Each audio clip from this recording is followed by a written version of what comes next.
Matapang na sinagot ni Bella Padilla ang isang netizen na humihiling na magbitiw siya sa Sereng Blood versus Duty matapos mapasama rito ang kanyang tiyuhin na si Robin Padilla. Umani ng atensyon sa social media ang kanyang prangkang pahayag matapos questionin ng netizen ang kanyang pananatili sa proyekto kahit magkaiba umano sila ng paniniwala pampolitika. Nag-ugat ang issue matapos punahin ni Bella dahil sa pagiging vocal nito sa ilang isyong pampolitika.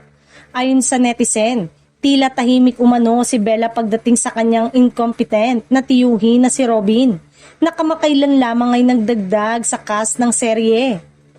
Agad itong nilinaw ng aktres sa kanyang ex-post noong May 14, 2026.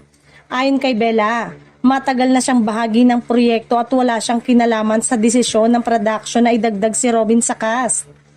Giit niya, hiwalay ang kanyang career at management at wala siyang kapangyarihan sa casting decision ng palabas. Hindi pa rin tumigil ang netizen at hinamon pa si Bella na umalis sa serye bilang patunay ng kanyang pagtutol sa political views ng tiyuhin. Ngunit diretsahan itong sinagot ng aktres. Aniya, hindi niya kailangang gumawa ng matinding hakbang para lamang mapatunayan ang kanyang paninindigan sa isang taong may sariling inaasahan sa kanya. Sa kanyang sagot, sinabi ni Bella na sapat na ang paglilinaw niyang magkaiba sila ng pananaw ni Robin upang ipakita ang kanyang posisyon.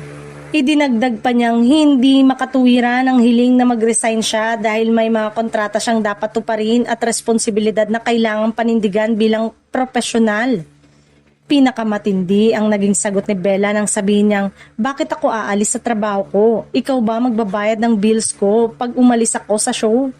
Marami sa netizen ang sumang-ayon sa kanyang pahayag at pinuri siya sa pagiging praktikal at matapang sa pagdidepensa sa sarili laban sa mga mapanghusgang komento online.